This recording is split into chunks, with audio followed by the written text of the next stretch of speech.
Well, towards the end of the year, Wham, Christmas #1, all that.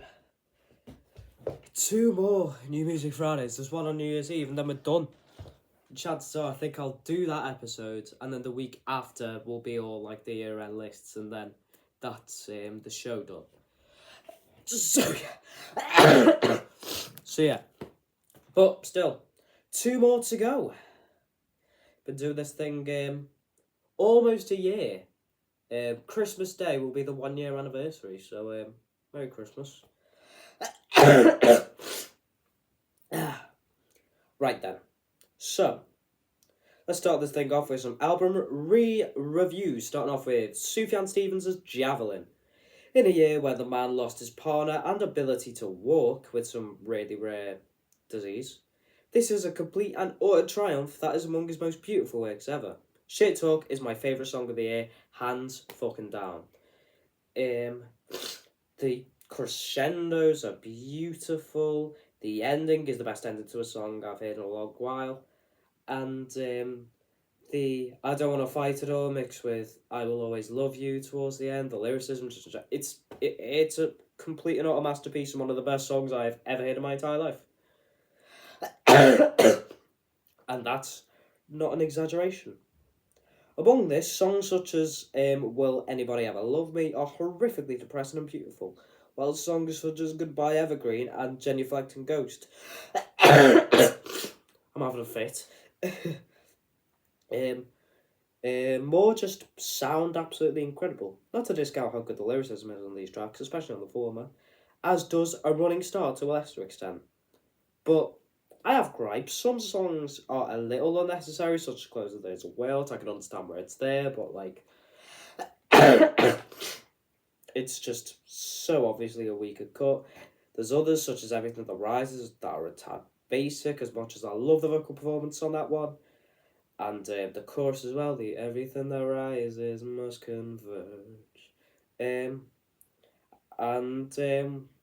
Yeah, basically all my gripes. So overall, yeah, it's impeccable. And one of the most beautiful albums of 2023. 9.3 out of 10. Moving on to Sir Kenneth Carson with A Great Chaos, which definitely lives up to the name, and the more I hear it, the more I love it. Ken has truly mastered his rage sound and created by far the best rage album of all time here. If you told me after X dropped how much I'd love this, I think you're... I'd genuinely probably call you insane. As to this day, I'm not exactly crazy about the album. Singapore, for example, is so much better than just anything there by a mile. And it's a perfect track and also a personal favourite of mine on the whole album. Fight with Demons, obviously, ends phenomenally, and it's many people's favourite for good reason. Jennifer's Body, obviously, the beat go hard as fuck. And Me and My Cup, the beat go hard as fuck. And the beat drop on Rockstar Lifestyle, it go hard as fuck. So, yeah, it just goes so bloody hard. The production is insane. I do still have gripes, though. Some beats, such as the one on Paranoid or the one on Like This, are a little bland and basic and for sure not new.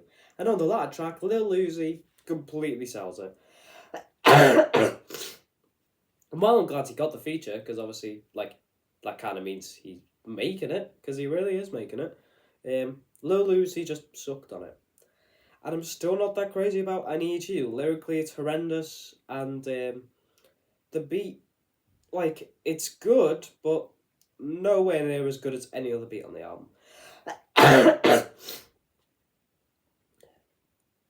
Amongst this, lyrically, like Ken, he has a lot of funny lines. Like, yeah, I enjoy them for the most part, but some are just bad and irritating. But still, I've not had this much fun with an album, like, ever, pretty much. And it's phenomenal. 8.8 out of 10. Fuck you, Anthony Fantano. Moving on to Sexy Red, Hood, Hottest Princess. Female Gucci Mane, it goes fucking crazy. I'm not even gonna lie. Like, come on. After all of the cheap piano beats, it's just an incredible track, honestly. Sexy Walk as well, and a couple others, they slap.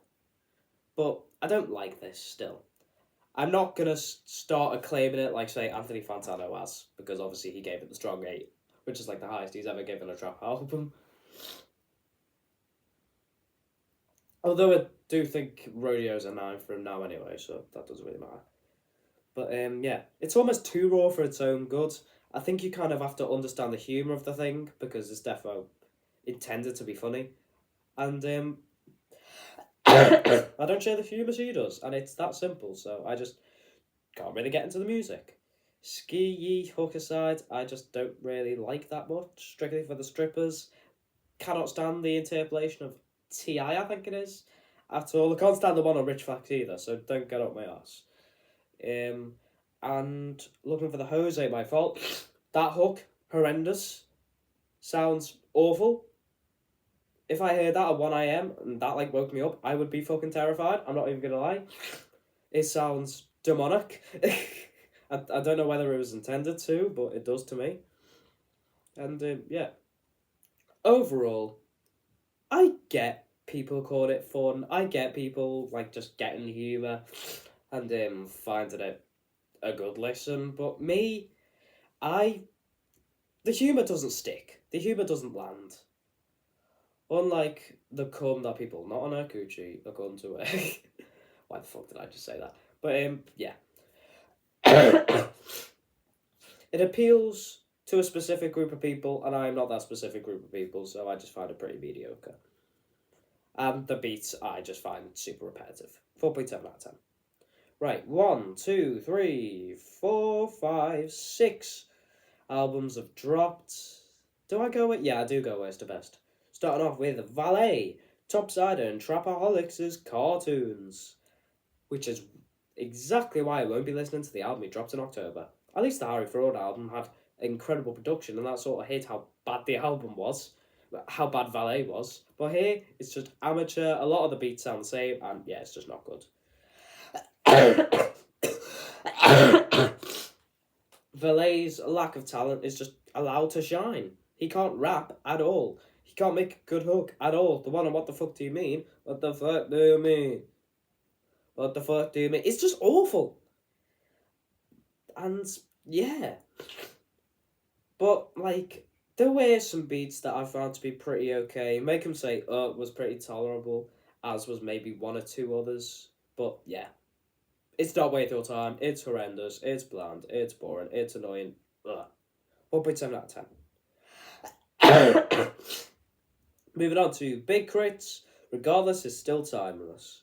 The fall off's real, sadly. King Part 5 was sort of cool but super unmemorable. The instrumental was alright, but Set 'Em Free was just plain mid. Boring, mid, ugh. My personal least favourite though is My Sub Part 6. First off, awful, awful, awful. It just plain sucks. Second off though, I mean, it's decent enough, and it kind of claws the song for a bit utterly horrendous, but like the song still sucks. Man on the Moon does the exact same thing, but the first half is tolerable, so it ends up actually being a half decent track and my personal favourite on the album. On the album, the EP. A 4-track album, like, come on. Overall though, the thing, it just wasn't good.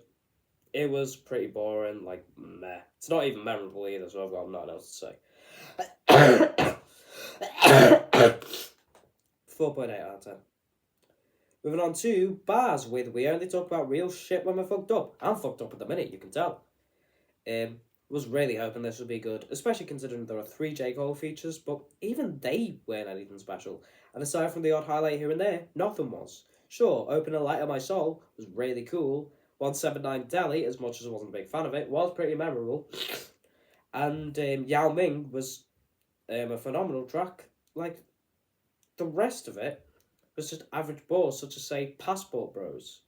Amongst this, some songs such as U-Turn are so bland and basic that they plain suck. So overall, this thing is insanely mid, that whilst has some highlights, it does absolutely nothing to stick in the memory. 5.4 out of 10. Next up is Gucci Mane and B.E.G. with Choppers and Bricks. I said last week that I'd be shocked if this wasn't rushed, and I am not shocked. So I think that tells you all you need to know. However, As always with Gucci Mane albums, there are released sub-highlights. Talk was phenomenal, and The Close of Beautiful Life was phenomenal too. But as much as there were songs that slapped, they were pretty basic, just all of them, and the production was pretty amateur, especially when it came to the drums. Cold was also playing horrendous, as with the title track Choppers and Bricks. Rapping wise, BG completely outshone Gucci Mane, solid hooks, solid performances. Gucci had one flow the whole album, and it did get old. Overall though, this thing was mid, and there were too many lows and not enough highs to make this a decent album, and Gucci Mane marred the album's quality. His previous release from a month or two ago was definitely better than this. 5.8 out of 10, I'll say. Next up is Big Baby Gucci with When You Go to Sleep. It's just consistently solid rap. Big Baby Gucci shows diversity going into sounds such as the one in Alone at Night, or the one in Night Shift, or even sort of like Plug in the track Murder Shit. Not exactly high in cohesiveness it is. Just shows he's a jack of all trades. But not every experiment is great. Some sound amazing though, don't get me wrong. Alone at Night, fire song. Provide for You, fire song. But some, such as the others that I've previously mentioned, and the mid-dud One of a Murder, which also sort of falls into this category, come off, while solid enough, super basic and nothing new. And I just want to retract that previous statement. One of a Murder is pretty mid. For the most part though, it is a good project with good songs, but it does have some high highs. Could have been more though. 7.6 out of 10. At the top though is Currency and Trauma Tone with Highway 600. Currency has had a phenomenal 2023. No way else to put it.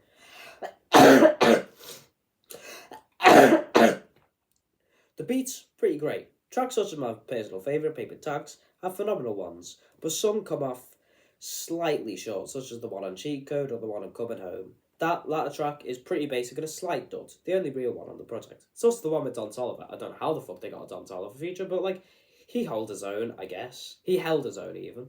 But like, the track still wasn't great, don't get me wrong. As for Currency, he holds up and has some great flows and feature-wise. Don Toliver, as I said, he held up, but he was also mixed awfully. And Maxo, Korean on Cheat Codes was fine enough. None of them were particularly that memorable, but they didn't ruin the tracks either. Overall though, it was a great short album that has great beats and great rapping performances. 8 out of 10. Right then. Only 3 albums have dropped this week, which makes sense considering it's literally Christmas on Monday. So let's look at them very briefly and call it a day. Starting off with Kami the Machine with his 6th album of the year and 2nd of the month. Collabing with 1-2 for the album Palermo, which features Kendricks and Goose, by the way, 3 times. 10 songs, 22 minutes long. I've already listened. Do I think it's solid? Will I defend this like I've defended most Kami projects this year? Find out next week. Wizkid with S2, which features One Day Cole and Zlatan. 4 songs, 12 minutes long, 5. And Oscar Maiden with Distortion, which features Nathaniel Cano, Gabito Balestros, Tiger, Gabito Balestros again, Chino Pacas, Junior H, Gabito Balestros again, Codiciado, and that's it. 17 songs, 52 minutes long, the only real major album here. 5, I don't know. So yeah, that's it. We're done here. Thank you very much for watching. Merry Christmas. I'm going to get a drink for obvious reasons. Bye.